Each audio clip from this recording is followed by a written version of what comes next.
Hey, what's up everybody? Welcome back to another PGR reaction. Today we have Fragrance of Mourn, and I have no clue about this song in the slightest. Nobody even asked for it. It was just from the newer releases of their music, and I was like, I need something. Nobody really gave me a request on the last video, so I just kind of went looking, and this was here. So I'm gonna hear what this is like, and I suppose without further ado, let's go!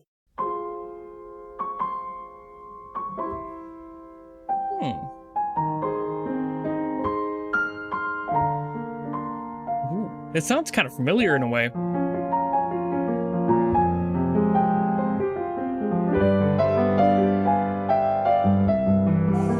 Gorgeous.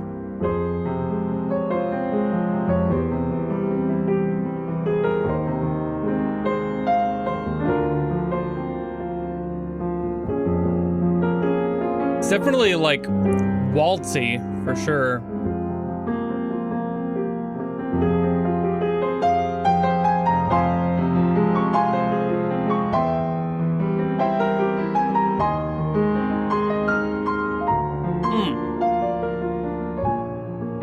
There's a lot of really good things in this piano part. This is...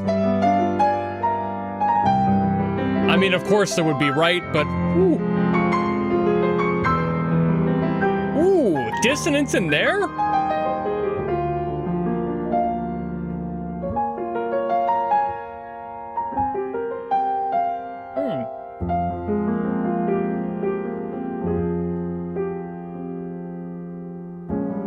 I don't think I could think of a better way to describe this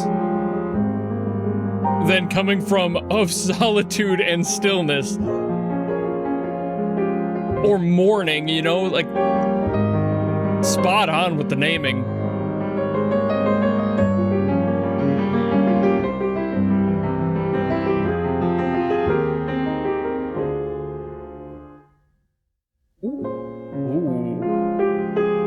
That like dead stop there. Oh.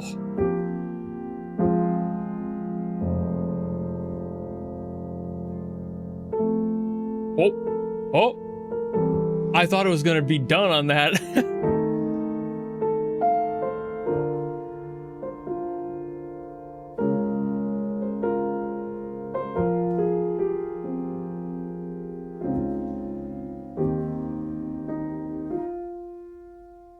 I'm hearing like chair and pedal shifting in this recording as well, which means it's probably an organic recording, which makes it all the more beautiful just for the sake of dynamics. Like, oh my God, like the fact that you could just, I'm pretty sure that was like the chair shifting. I also think I did hear the pedal lift a few times.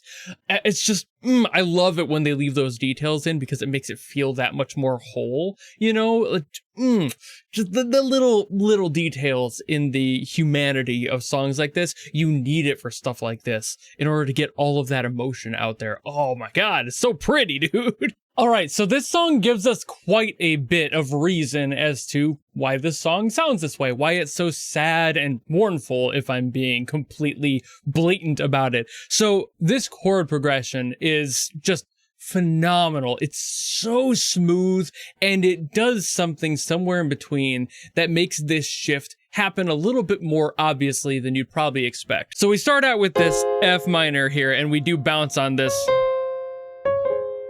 Except when we come on that second one, we go... and we like settle back down into this F down here at the top of the C there, so...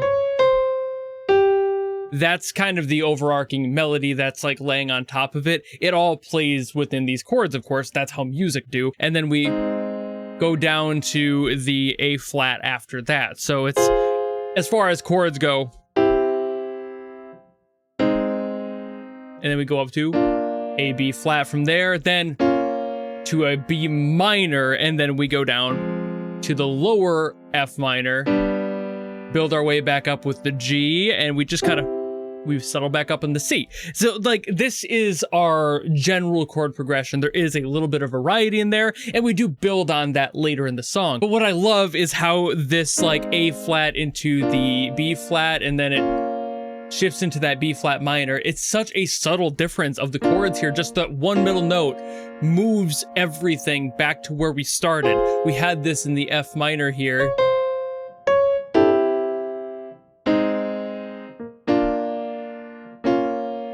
And it's such a small little change that adds more of that back in. It's almost like for a moment there, the song was hopeful. And for just a split second, there might have been a gleaming fraction of happiness in there. And then it drops even further below to add to that sadness. Then we have a shift here with the G, and that's also showing potential. And the C ends kind of on a brighter note too. So like we have in this passage, starting sad, kind of ending somewhere that doesn't sound too bad, somewhere that almost sounds a little bit hopeful, immediately more sadness, dropping further down into it, and then feeling maybe a little bit good again. And this is what this entire song hinges on. This is very waltzy. It is a 3/4, and that's part of it, that like dancing, that like just feeling that there's this essence pulling you along in the story. This is something I talk about all the time with waltz stuff. It just works. It's very danceable. It's very flowing, it's smooth, it doesn't put too much pressure on because it leaves all of that to the melody, and everything that's happening above as far as all of the melodic stuff I was mentioning, that and everything else that happens in there, there's plenty for this song to go, and a lot of that stuff is just moving around the chords. There is a moment in here where we even like move up to an E flat and we expand upon that. There is movement in this song, especially later on, where there are chords that are adding to the brightness of everything. But the way that they're built doesn't necessarily make you feel like you're reaching this point of having an emotional clarity at any point. It's always matched by this dreariness that you cannot get rid of. And even when the song ends, we end back right exactly where we began, and it all starts once again. And it's just beautiful, absolutely breathtaking design on this song. The movement, the way it's flowing, again, the dynamics are huge for this one. It's all in the emotion of the player, and that's why I was so happy to hear all of the other like kind of textures that are in here, even down to the subtle like airiness of the microphone, that like light static noise floor that was in here that a lot of you might not have even noticed, but there was this like slight hissing, and that's usually just the process of the microphone. You know, there's noise in every room, you're not going to be able to get rid of it. So when you have like a VST piano like what I'm using here, that doesn't exist nearly as much. If I were to play, you don't hear anything in there. There's no other detail. There's no foot pedals. There's no creakiness of the giant wooden piano you'd be playing at or the bench you'd be sitting at. None of that exists where I am. You might have the creakiness of my computer chair, but that's about it. So it's a completely different feeling from when you're playing it on a VST versus when you're playing it in an actual piano.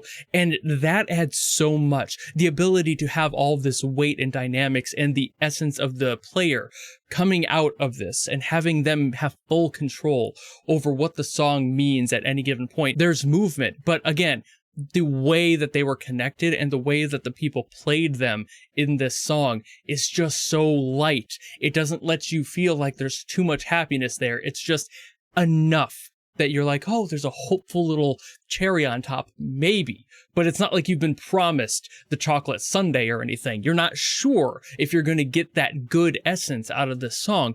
They're leaving it just a little bit vague. And you couldn't ask for a better performance of a song like this, something that is mourning, something that has this built-in sadness, this struggle in the emotional intensity of this song.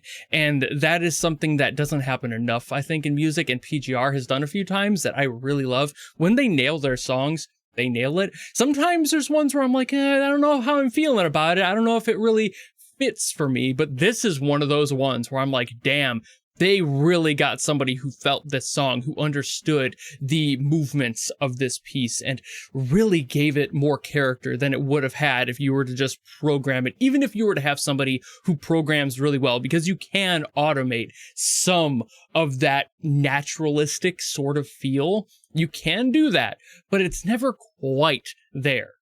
And I feel like this song has too much attention to detail to just be played by somebody in a VST and adjusted later. This is flow. This is true emotion being pressed into every single key and every single chord that's played, every little lilt that the hands do in order to add some accents to the melody. This is a beautiful song, a dark song, a dreary song for sure, but that's exactly, I'm sure, why this song exists. So why cheap out on that, you know? Let the person who knows how to play it. And they seem to have, and I really appreciate that because it made that much more emotional clarity of this song. It could have been really bad, or at very least, unfortunately mid. But because they had that essence in there, that emotion and that feeling in there, it made this song feel so much more beautiful, and the flow of the waltz landed so much better because it's not locked exclusively to a metronome. There's these little tiny moments that aren't quite on. Like if you were to try and put this through a program to like guess the BPM or something, it would probably put out a BPM that's a little bit off of a rounded number, because while I'm sure they were probably using a metronome, there are little human inconsistencies that would probably push it off of a rounded number. So that's the sort of thing that I mean when I'm saying this has just a little bit of humanity into it. It's not a normal song in the best of ways, and that's what makes it feel so good. Allow those little bits of humanity and sloppiness to feel in the song like they belong, because this song is kind of sloppy. It's kind of emotionally sloppy. Beautiful, well played. Not saying the song's composition is sloppy. It is fucking clean. But the emotions that they're trying to convey are. There's always a little bit of slop in emotions. I think we can all agree on that. So a beautiful track, fantastic work here, and I don't think I have much else I can add to it aside from what it was. I might end up stealing this chord progression at some point. This is absolutely breathtaking. Oh, it's so good. I had to do it one more time. It's just such a good chord progression. And by steal it, of course, I mean just taking it as inspiration at some point, taking some of these chords in their existing patterns here and maybe applying that to something I do in the future. It's just too beautiful to be one song. And I'm sure this composer probably did something similar. This is something that a lot of waltz has as far as the emotional pressure goes. And I'm sure these chords and progressions specifically have probably been used before, but I love the little...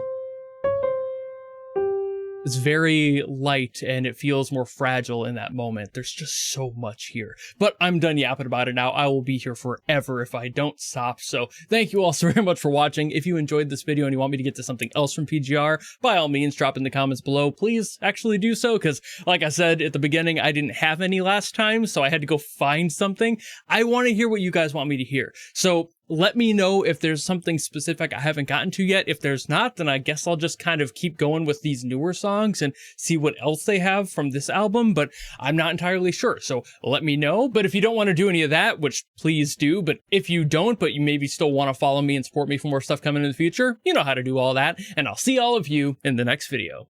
Goodbye!